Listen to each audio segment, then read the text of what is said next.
हर महादेव, श्री शिवाय नमोस्तवम। आप सभी पर महादेव की आशीर्वाद सदैव बना रहे और आप सभी को सावन शिवरात्रि की ढेर सारी शुभकामनाएं। जब मिहिर गिर शीतल गुफाओं में काल की सीमा से परे एक गहन मौन छाया था, तब आदि योगी भगवान शिव जी ने देवी पार्वती को वो अमर कथा सुनाई जिसे सुनने मात्र से मनुष्य की मृत्यु के भय से मुक्त हो जाता है। ये कथा कोई साधारण कथा नहीं, बल्कि ईश्वर महादेव के अंधेरों से निकली परम रहस्यमय कथा है, जिसमें छिपा है सृष्टि का रहस्य, योग, मूल्य और मोक्ष का मार्ग। सावन शिवरात्रि के इस शुभ अवसर पर जब ब्राह्मण में शिव तत्व गूंज रहा है, तब हर भक्त को ये अमर कथा अवश्य सुननी चाहिए, क्योंकि यही है वो ज्ञान जो कालजयी है, जो मुक्तिदाता है, जो ईश्वर शिव जी के चलित आग्रह मन से भगवान शिव जी को माता पार्वती के उस दिव्य सावाद में प्रवेश करते हैं, जहाँ हर शब्द को मोक्ष का द्वार है और हर वाक्य में आत्मा को शिवम बना देता है। एक प्राचीन कथा के अनुसार एक बार भगवान शिव जी वन विहार के लिए गए हुए थे। तभी देव ऋषि नारद कैलाश पर्वत पर पहुंचे और माता पार्वती को प्रणाम करते हुए कहने लगे, नारायण नारायण माते, भगवान भोलेनाथ कहीं दिखाई नहीं दे रहे। तब माता पार्वती उत्तर दिया, हे देव ऋषि, वे अभी वन विहार के लिए गए हुए हैं, कुछ समय बाद आने ही वाले होंगे। तब देव ऋषि नारद ने माता पार्वती से कहा, माता, अगर आपकी आज्ञा हो तो आपसे एक विनती करना चाहता हूँ। माता पार्वती ने कहा, कहो नारद, क्या कहना चाहते हो? तब देव ऋषि नारद मुनि बोले, हे माता पार्वती, तीनों लोगों के पालनहार भगवान शिव जी तो अमर है, लेकिन आपका कई बार जन्म हो चुका है। उन्होंने आपको कभी अमर कथा नहीं सुनाई, इसका क्या कारण है? और भोलेनाथ तो अमर कथा जानते हैं, और जो अमर कथा सुन लेता है वह जन्म मरण के चक्कर से मुक्त हो जाता है और 84 लाख योनियों के चक्कर में भी नहीं आता। अगर आप चाहे तो भोलेनाथ से कथा सुन सकती हैं। इतना कहते हुए नारद जी मुनि आज्ञा लेकर कैलाश पर्वत से वापस चले गए। अब इधर माता पार्वती व्याकुल होकर भगवान शंकर की प्रतीक्षा करने लगी।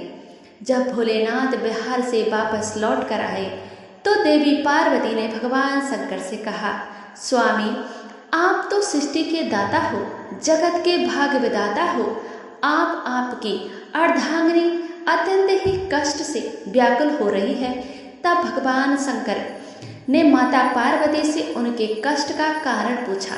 तब माता पार्वती ने कहा, हे प्रभु, आप तो जन्म मरण से मुक्त हो और मुझे संसार में कई बार जन्म लेना पड़ता है। इस बंधन से दूर करने के लिए आप मुझे अमर कथा सुनाने की कृपा करें, नहीं तो मैं अभी आपके चरणों में प्राण त्याग दूंगी। भगवान शिव ने देवी पार्वती की हट देखी तो कहने लगे, देवी, इस संसार में पार करने का रास्ता अत्यंत ही कठिन है। इसमें बहुत से लोग सत्कर्मों को भूलकर 5 विषयों को शिकार बन जाते हैं, कुकर्मों को फंसकर अपने कर्मों का फल भोगते हैं और बार बार जन्म मरण में 84 योनियों में चक्कर फंसे रहते हैं। उन पर भगवान कभी भी प्रसन्न नहीं होते। जब तक कि जीव को अपनी आत्मा से भगवान मुक्ति का, सत्य धर्म के प्रचार का ज्ञान ना हो तो वह सफलता प्राप्त नहीं कर सकता। तो शक्ति भक्ति सत्य धर्म के पूर्व ब्रह्म ज्ञान के द्वारा ही अमर हूँ, जन्म मरण से भी मैं मुक्त हूँ। देवी, अगर आपके मन में भी यही आशा है तो फिर व्यास गुफा में बैठकर मैं तुम्हें वो अमर कथा सुनाऊंगा। फिर उसी समय भगवान शिव देवी पार्वती को लेकर व्यास गुफा में पहुंच गए।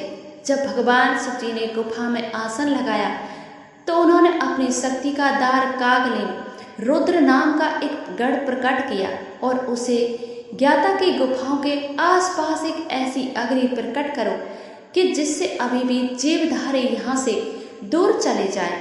भगवान शिव जी ऐसी आज्ञा पाकर रुद्र ने ऐसा ही किया। जिस स्थान पर भगवान शिव जी का आसन था उसके पास में ही एक सुख अर्धित तोते का घोंसला था।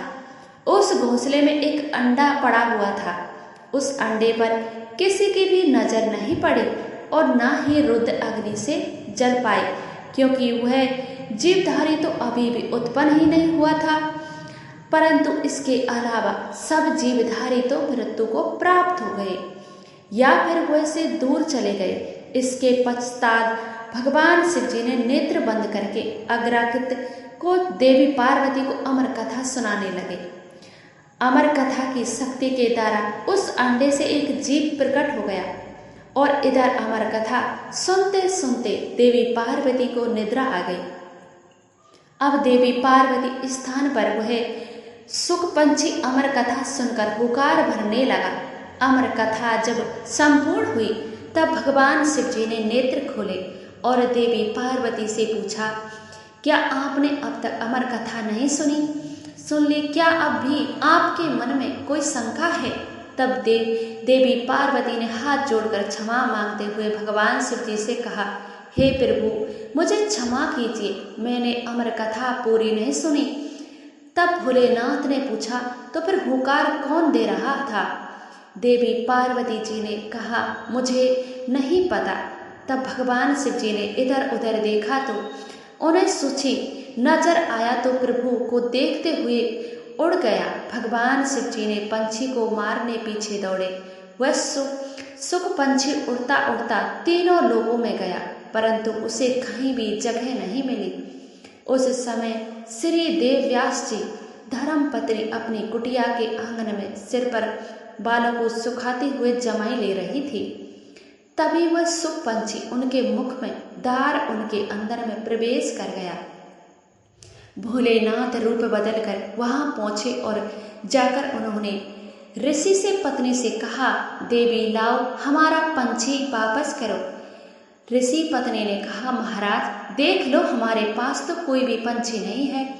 तब भगवान शिव जी कहने लगे, वह पंछी जो भी अभी अभी तुम्हारे पास आया है और अभी भी तुम्हारे पास है, सिर्फ अपना इस रूप बदलने के लिए वह तुम्हारे गर्भ में आलोप हो गया है। जब ऋषि पत्नी नहीं मानी तब भगवान शिव जी ने देव व्यासी से कहा कि आपकी पत्नी मुखदार हमारा पंछी इनके पेट में चला गया है। आप अपनी पत्नी से पूछ लो उसके पेट में हमारा पंछी गया है कि नहीं। तब देव व्यास जी ने अपनी पत्नी से पूछा कि तुम्हारे पेट में कोई पंछी गया है क्या? व्यास जी मुनि की पत्नी कहने लगी, नहीं, मैंने तो किसी भी पंछी को नहीं देखा, लेकिन प्रभु ऐसा अनुभव होता है कि जैसे कोई जीव मेरे पेट में। व्यास मुनि ने प्रभु से प्रार्थना की, महाराज आपका वचन तो सत्य है, परंतु स्त्री के गर्भ से पंछी भला कैसे निकल सकता है? इसका तो बस एक ही उपाय है कि इस स्त्री को मारकर उसके पेट से पंछी को निकाल लिया जाए। तब भगवान शिव जी कहने लगे, इतनी सी बात के लिए भला इस स्त्री को मारने की क्या आवश्यकता है? इस नादान स्त्री पर तो हमें बहुत तरस आ रहा है, हमें तो उस शैतान पंछी पर क्रोध आ रहा है, तो अपना इस रूप बदलने के लिए इस बेचारी स्त्री के गर्भ में आलोप हो गया है। जब वह बाहर आएगा तब उसे मार देंगे। व्यास मुनि कहने लगे, महाराज इसका क्या उपाय है? आपकी जो इच्छा है आप कर सकते हैं। जब शब्द सुनकर सुख पंछी शंकर जी के भय से माता के गर्भ से बाहर ही नहीं आया, तब त्रिलोक स्वामी भी वही बैठकर सुख पंछी के बाहर आने की प्रतीक्षा करने लगे। तब भगवान शिव जी प्रतीक्षा कर रहे थे, तब संसार के सभी कार्य भी रुक गए और इस प्रकार तीनों लोगों में हाहाकार मच गया। अब देवी पार्वती विचार विश्रम करने लगी कि भगवान शंकर को कैसे वापस लाया जाए। तब देवताओं से आज्ञा पाकर नारद जी व्यास मुनि के द्वार पर शंकर जी के पास पहुंचे और जाकर प्रणाम करके भगवान शंकर से कहने लगे, डमरूधारी हे त्रिशूलधारी हे तीनों लोगों के पालनहार महाकालेश्वर नीलकंठ हे भोलेनाथ, आपका ये कैसा आना हुआ? तब शंकर जी कहने लगे, नारद जी समस्या आपकी ही पैदा हुई है, आप मुझसे ही पूछ रहे हैं। सुख पंछी व्यास मुनि की पत्नी के गर्भ में अलोप हो गया है। जब वह बाहर आएगा तब उसे मारकर ही वापस आऊंगा। देव ऋषि नारद ने कहा, प्रभु आपका तो वचन है कि जो भी अमर कथा सुन लेता है वह अमर हो जाता है, वह जन्म मरण के चक्कर से भी मुक्त हो जाता है। और ये सुख पंछी भी तो आपसे अमर कथा सुनकर अब अमर हो चुका है, सो अब यह आपके भय से माता के गर्भ से बाहर भी नहीं आ रहा, बेचारी स्त्री को भी कष्ट दे रहा है। इसलिए हे भोलेनाथ, इस पंछी को वरदान देने की कृपा करें, क्योंकि आपने अमर कथा सुनाने वाले को अमर हो जाने का वरदान दिया है। और यदि आप इस सुख पंछी को मार देंगे तो आपकी अमर कथा भी झूठी हो जाएगी। तब भगवान शिव जी ने उस सुख को अमर हो जाने का वरदान दिया और वे वापस कैलाश पर्वत पर लौट गए और फिर वही सुख व्यास जी के अयोनिक पुत्र बने। गर्भ में ही उन्होंने वेद पुराणों और उपनिषदों का ज्ञान प्राप्त किया और वह अपनी माता के गर्भ में 12 वर्षों तक रहे। तब वेद व्यास जी ने दिव्य दृष्टि से उनके पूछा कि अच्छा पुत्र, तुम बाहर क्यों नहीं आ रहे? तब वे बोले, मैं माया के प्रभाव में कहीं पड़ ना जाऊं, इसलिए मैं बाहर नहीं आना चाहता। जब तक ईश्वर श्री कृष्ण आकर मुझे आश्वासन ना दे तब भी मैं तक गर्भ से बाहर नहीं आऊंगा। तब ऋषि नारद जी से वहां पधारे और उनके कहने पर भगवान श्री कृष्ण ने इसमें आकर अपना आसन देते हुए, तुम्हें जन्म लेने के बाद भी माया स्पर्श नहीं कर पाएगी। तब जाकर सुखदेव अपनी माता के गर्भ से बाहर आए और उन्होंने अपनी माता से भगवान का पूरा ज्ञान की प्राप्त किया और वही सुखदेव मुनि के नाम से विख्यात हुए। अमर कथा एक